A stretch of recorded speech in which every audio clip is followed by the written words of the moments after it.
Las clases de radiología. Vamos a hablar sobre esófago. Primero mencionemos lo que es importantísimo, el tema que se refiere a la radioanatomía.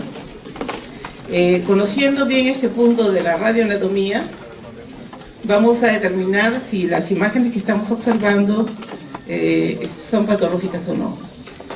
¿Cómo estudiamos el esófago? El esófago se estudia con sustancia baritada o hidrosoluble, de acuerdo a la situación del paciente. Es fácil, se pregunta si el paciente ingiere alimentos, si no vomita o si defeca, ¿no?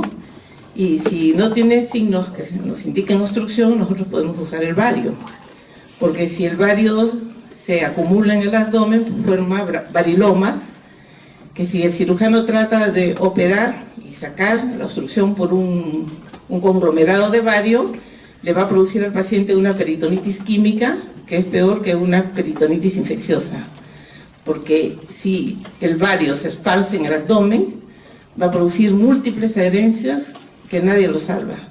Van a ser severas obstrucciones. O sea, esta es una gravísima iatrogenia. Entonces ustedes, como médicos generales al inicio, y luego, bueno, se hacen las especialidades, como médicos generales indicarían un estudio contrastado sin poner la sustancia de contraste. Ya es el especialista, el radiólogo, el que determina si es baritada o hidrosoluble. Ya les dijo la doctora Velasco, las sustancias hidrosolubles se absorben totalmente y dan no buena calidad de imágenes, pero no perjudican, no producen iatrogenia en el paciente. El estudio también puede ser a doble contraste, que es una proeza, porque se imaginan ustedes ingiriendo bario o sustancia hidrosoluble, ingiriendo una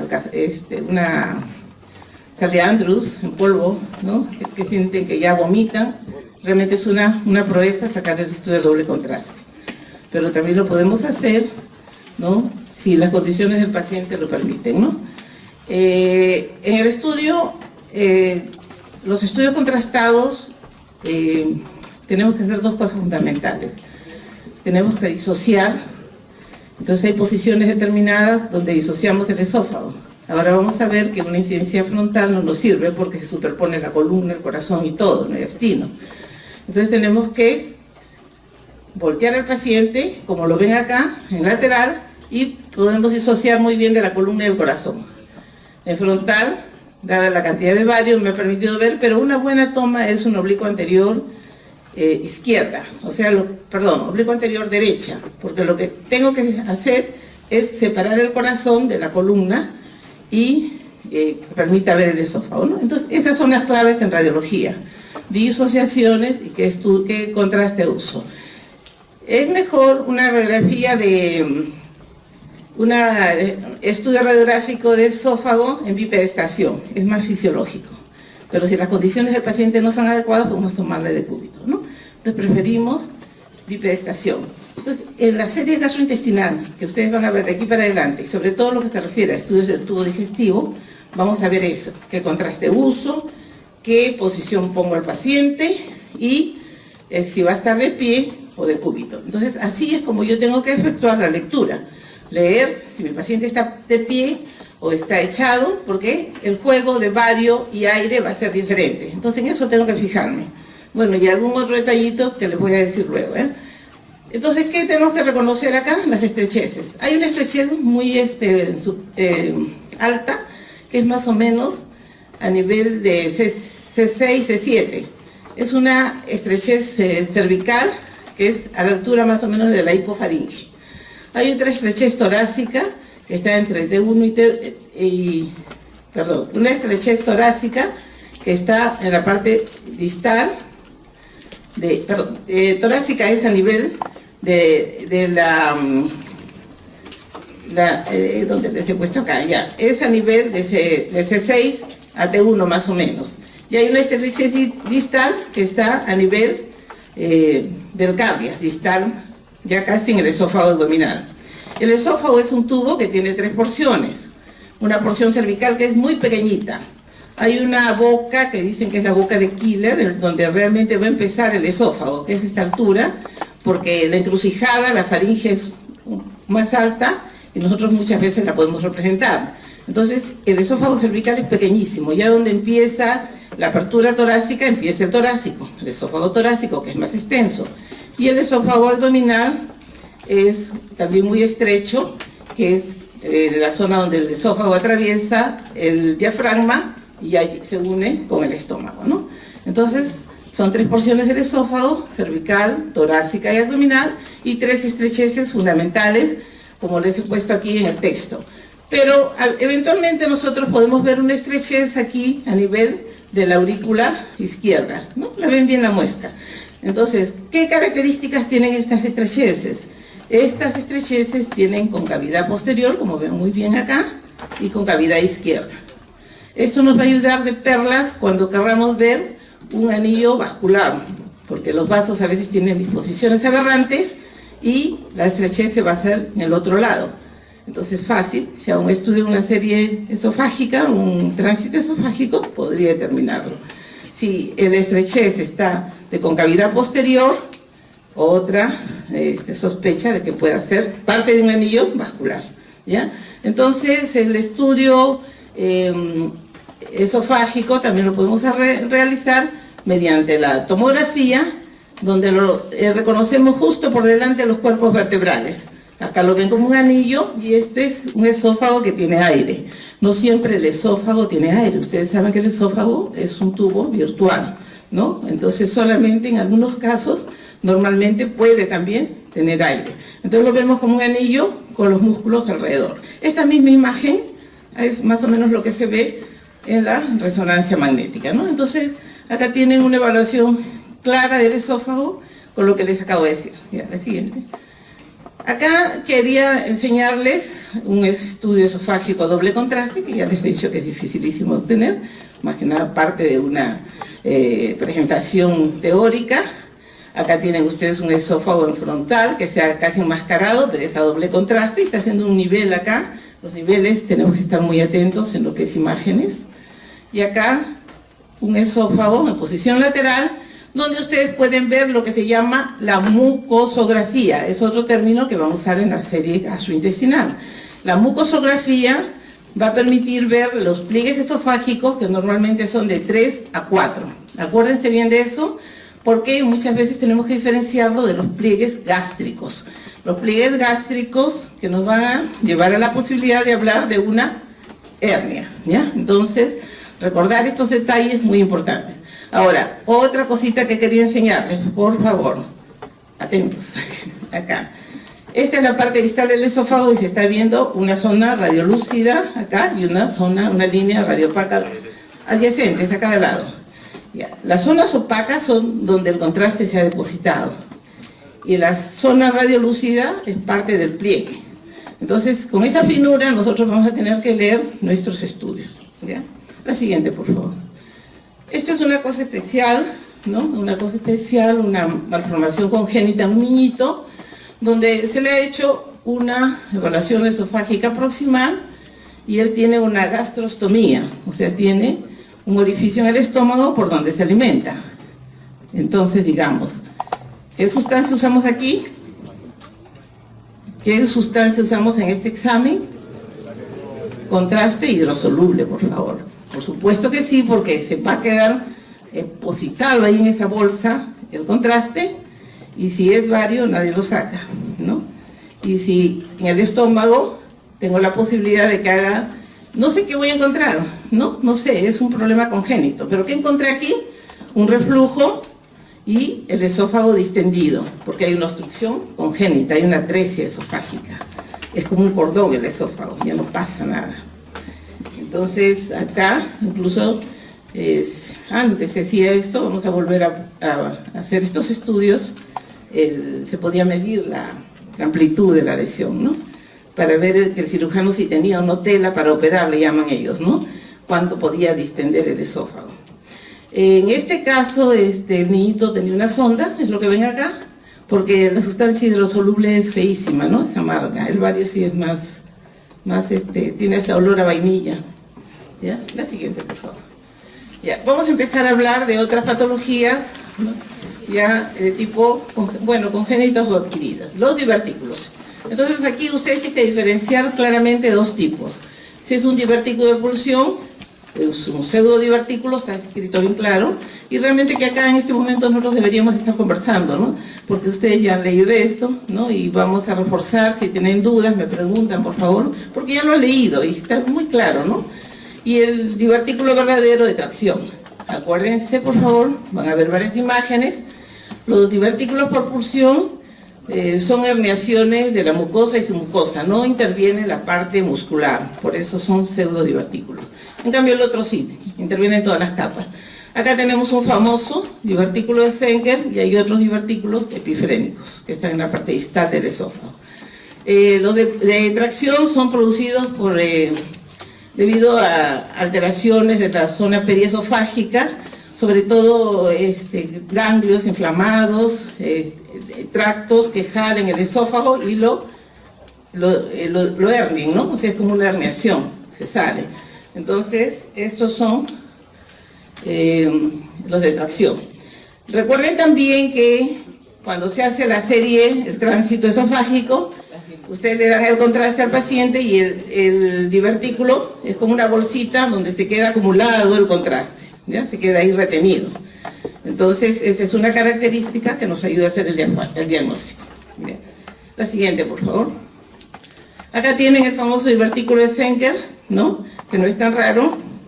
Es como un buche, como una protrusión, y lo están viendo a nivel del músculo cricofaringio.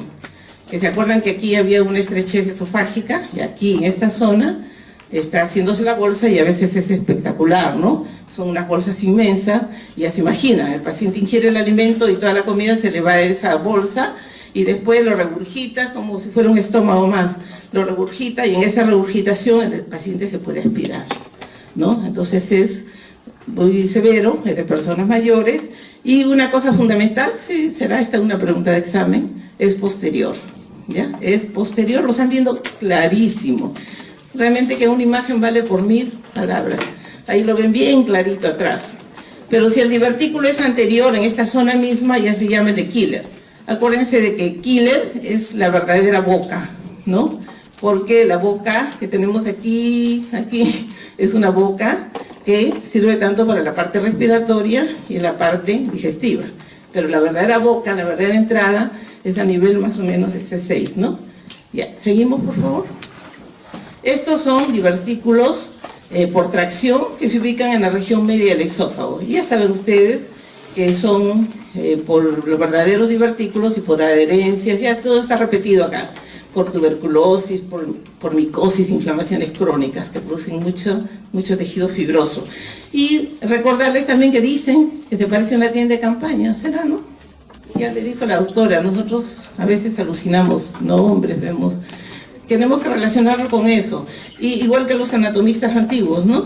Los primeros anatomistas, las cosas las relacionaban con tu casa, ¿no? El atrio, como un hall, ¿no? Luego venían los pasadizos y todo le ponían los nombres como tu casa, ¿no? Así como ves la distribución en tu casa, y muchas veces los nombres los ponían en latín, ¿no?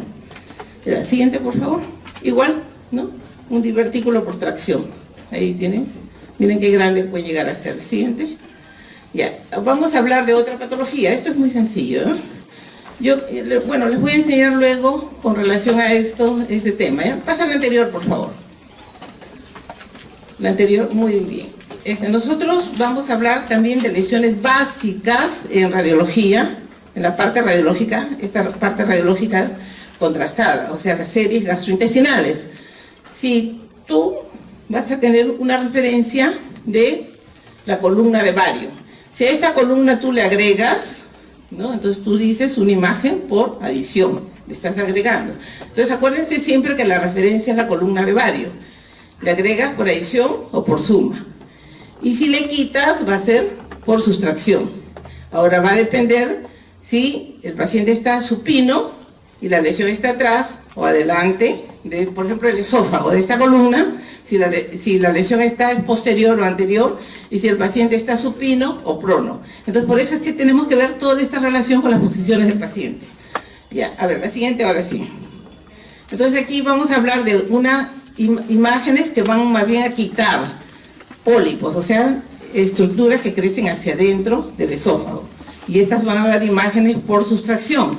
Pero hay que diferenciar un poquito si las lesiones son dentro, intrínsecas o extrínsecas. Y el detalle está en el borde. En un borde, en una incidencia lateral, o acá dice tangencial, pero es lateral o tangencial a la lesión. Entonces, si tú le están quitando acá el borde del esófago, le están quitando vario, rodea el borde. Si no lo rodea, no lo van a ver. Entonces, esa es una de las leyes de la óptica aplicada a la radiología, la ley de la tangencialidad. Entonces aquí la están viendo muy bien, este contorno, ¿no? Que es diferente a este, miren. Este aquí es una lesión extramural, está por fuera. Entonces nos ayuda un poco a diferenciar. ¿Ya? La siguiente. Esta sería, ¿qué? Miren el ángulo, una lesión intramural, ¿no es cierto? Fácil. ¿Ya? Entonces una imagen por sustracción, se puede medir incluso a nivel del esófago, al parecer es la parte media. Otra cosita que hay que saber, generalmente las imágenes son series que se tratan de colimar mucho porque tenemos que hacer un poco de protección radiológica, si sean adultos y más niños, pues niños obligados. Entonces muchas veces la lectura está dada en función a pedacitos, que yo vea un pedacito de columna. Si la columna la veo frontal, veo los dos ojitos de los pedículos y la nariz, que es la pues espinosa, es frontal. Si la veo oblicua, estoy viendo un solo ojito. Si no veo ningún pedículo, es lateral. Entonces, más o menos así me oriento. Y si está para arriba, para abajo, porque es también bastante comprometedor que ustedes salgan a exponer, ¿no?, en sus conversatorios clínicos y coloquen la imagen patas para arriba, ¿no? Entonces, ¿cómo saben orientarse? Usando la columna, ¿no? Diafragmas u otras estructuras que ya tienen que ver la relación. Ya, otra, por favor. Esofagitis. Esto es mencionado como inflamación de la mucosa, lo sabemos bien, esofágica. ¿Y qué va a pasar con la mucosa? Está irregular, ulcerada, nodular, en el esofagograma varitado. Es así como le llamamos también. La tomografía, por supuesto que van a mostrar lo mismo, ¿no? Engrosamiento de la pared, difusa, focal. ¿Qué pasa en la esofagitis crónica? En la esofagitis crónica ya no va a haber esa sinuosidad. O sea que tú das el contraste y va avanzando de forma sinuosa, ¿no? Se ven zonas de rigidez. Eso nos va a ayudar mucho pensando en una esofagitis crónica o en una neoplasia infiltrativa. Ver esa movilidad del órgano. La siguiente. Acá tienen ustedes una esofagitis donde están viendo múltiples lesiones. Esto no es normal, ¿no? Miren esto, ¿no? Todas estas imágenes, pero acuérdense que estas son series gastrointestinales, porque muchas veces también estamos sujetos al peristaltismo. El peristaltismo en un momento te hace ver de una forma, pero en la siguiente la ves igual. Ay, no, esto ya no es peristaltismo, ¿no? Entonces todos estos datos tenemos que ir aprendiéndolos, ¿no? Entonces aquí van a ver depósitos de bario en estas zonas que corresponden al lecho de las úlceras. La siguiente, aquí la cosa es general, y aquí le dan el nombre de aspecto deflecado. Este aspecto deflecado son como pequeñas úlceras, pequeñas imágenes por adición en el contorno del esófago. Y la lesión es difusa, lógico, ¿no? Diferente a la anterior. La siguiente, acá también es más claro, pero miren pues, acá está tangencialmente en la región lateral y aquí otra forma como puntitos. Son estas mismas lesiones, pero que están en el plano central. ¿Ya? Entonces, acá es difusa y acá es focalizada, ¿no? Otra imagen. Ya, en los cáusticos también tenemos que ver las imágenes de lesiones iniciales, de depósitos, lesiona, pues quema la mucosa y crónicamente se van a volver imágenes rígidas con estas zonas por adición, la ve bien clara. ¿Ya? Seguimos. Acalasia. Fácil, este es un problema ya de inervación a nivel del músculo. Entonces este músculo no tiene la capacidad de relajarse y queda contracturado por un problema neurológico de la fibra muscular acá, ¿no? Entonces se produce una dilatación proximal que generalmente es en forma de lápiz, ¿no? Entonces esto dicen que lo ves una vez y no te olvidas, ¿no? Es como punta de lápiz famoso. La siguiente. Pero tenemos que hacer algunas diferenciaciones con la esclerodermia, que también me da dilatación proximal, pero el extremo distal no va a ser en punta de lápiz, pero a veces es difícil demostrarlo, ¿ya? Entonces, si tú demuestras una punta de lápiz, sale acalasia. Pero si no la demuestras, no ves justo el momento que está pasando, diagnóstico diferencial, ¿ya? Siguiente. Acá, por ejemplo, una acalasia, y acá es una esclerodermia que no pasó el contraste, ¿ya? Sigan. Usamos también el término ahí esófago sigmoideo o esófago sigma, que recuerda un poco un intestino dilatado muy tortuoso, ¿ya? Por eso usamos ese término. ¿Qué otra cosa? Esto es de ancianos, ¿no? Presbiesófago, que es el paciente presenta disfagia, dolor torácico, y acá se producen lo que llaman ondas terciarias. Las ondas terciarias son unas ondas no propulsivas, no pasan, no producen avance del bolo, ¿no? Del alimento, y también son antiperistálticas muchas veces. Entonces son unas ondas patológicas. ¿Qué aspecto te van a dar? Un aspecto rizado. Siempre estamos en la preocupación, personas de tercera edad, por el problema de que no vaya a ser un problema del corazón, ¿no? Porque la zona es tan próxima al esófago. Entonces, siempre descartar, tener la posibilidad de que se trate de una lesión esofágica también, ¿no? No descartar eso. Siguiente, por favor. Ya, y hablamos de las hernias. Acá las hernias son fáciles, ¿ya? Miren ustedes. Ya revisaron también esto. El tipo 1, el cardias está arriba. El cardias se deslizó, está fuera de su sitio y jala el estómago, por supuesto. El cardias subió y jaló el estómago, y se vino el estómago con todo, ¿no? Con sus pliegues, con todo, y los pliegues te hacen a ti reconocer que se trata de estómago y no de esófago, porque sabíamos que el esófago tiene 3 a 4 pliegues longitudinales. El estómago, sí, los pliegues son en diferentes posiciones. ¿Qué pasa en los tipos 2, 3 y 4? El cardias está en su sitio, pero el estómago se desliza por un costado. Miren, se pasa hasta todo. Se puede subir todo el estómago, ¿ya? Entonces, el tipo 2 generalmente se reduce. 2 se reduce, 3 y 4 no se reduce, ¿ya? Eso es lo importante. La siguiente. Ya, y acá teníamos las imágenes, ¿no? Que les he mencionado, detectar dónde está el cardias en la voz. Acá, parece que el cardias lo tengo acá, tengo que reconocer dónde lo ubico. Y en la tomografía aquí no debe haber esta imagen posterior, ¿no? Están las cúpulas diafragmáticas, pero esto no debe estar aquí, quiere decir que se ha deslizado, igual que acá. La siguiente. Ya. Acá, este esófago también conózcanlo, les presento al esófago de Barrett. Este esófago es generalmente las personas que tragan el alimento, o sea, no lo mastican, no se dan el tiempo de masticar por el apuro, el estrés, la situación actual que vivimos, se lo tragan y le echan agua y toda una catástrofe con su pobre esófago. Miren lo que les pasa. Aquí hay un anillo esofágico inferior, que es fisiológico, que es normal, pero este se va a engrosar y va a arrastrar el estómago, porque el estómago presenta una hernia, independiente de esto, se presenta una hernia y hay una zona de esofagitis, ¿ya? Este esófago es peligrosísimo. ¿Por qué? Porque el epitelio normal del esófago es columnar, como columnitas, ¿no? Pero este epitelio, por esta noxa, la inflamación crónica mucho tiene que ver con el cáncer, dicen, esta noxa va produciendo una metaplasia y lo aplana. De columnar pasa a un epitelio escamoso, aplanado, ¿no?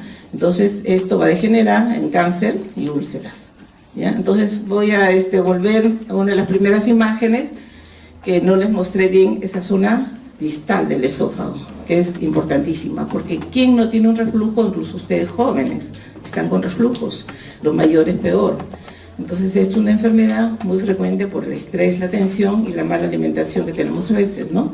Entonces los adenocarcinomas en un 90 al 100% provienen de este tipo de esófago de Barrett, que es esta metaplasia. ¿Qué es esófago de Barrett? Es la metaplasia, ¿no? Metaplasia es como una alteración, ¿no? Una degeneración. La siguiente, y acá lo tienen, la úlcera, y bueno, demostrar un poco más, la metaplasia no va a ser terreno radiológico, sino patológico, y ahí viene la endoscopía, ¿no? El siguiente. Y acá tienen el anillo de Chasky, que es otro problema, que disminución de la unión gastroesofágica menor de 10 milímetros.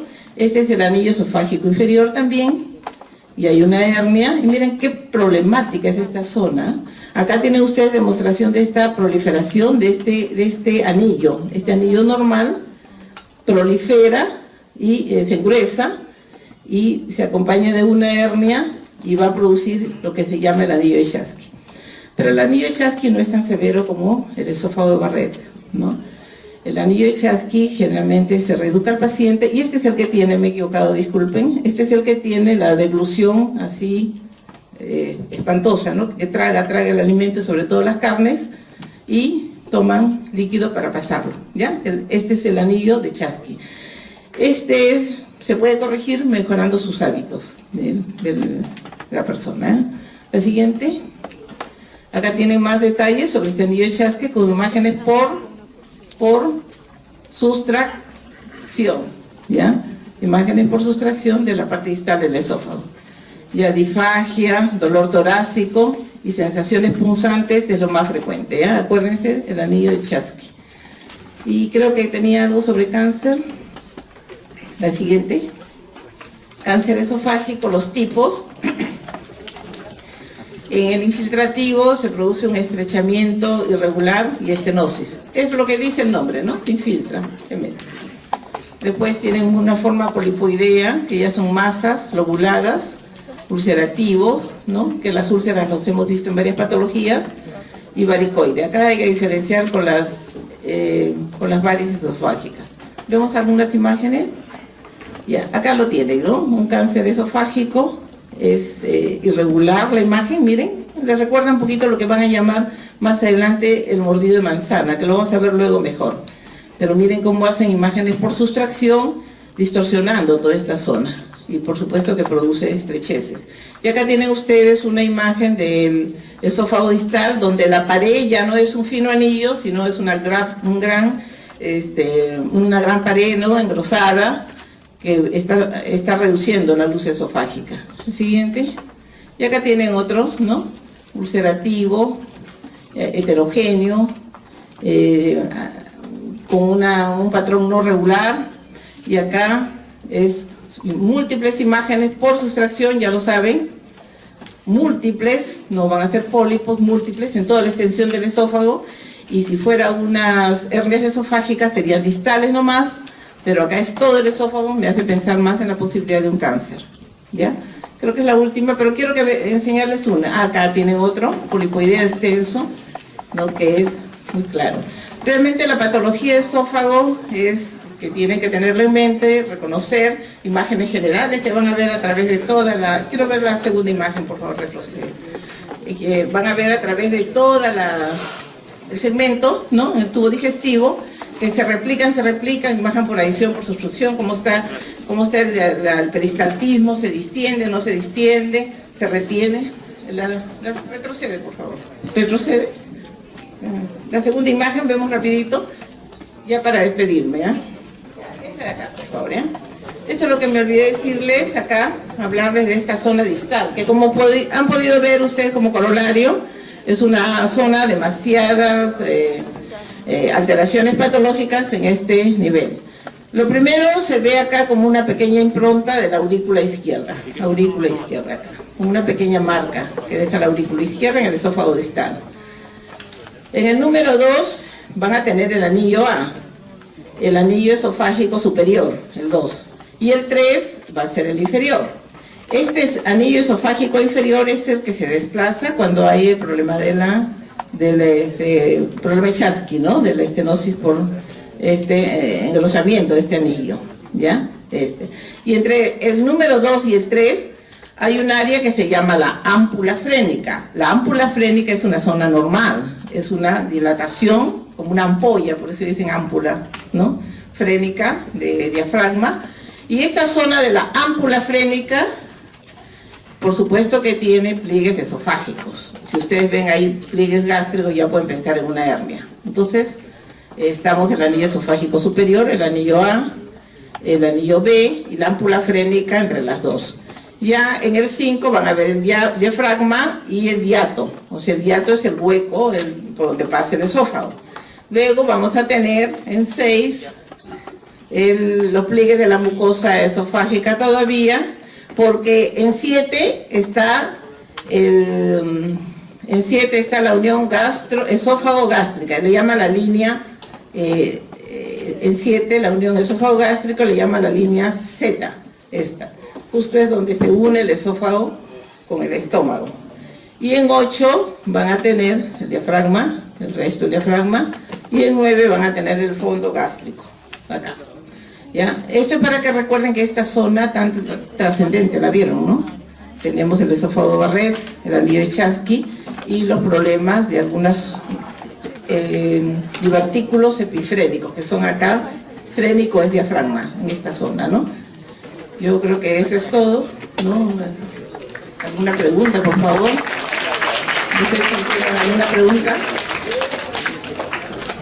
¿Sí? ¿Alguna pregunta, chicos? Gracias. Empezamos las prácticas, ¿cuándo?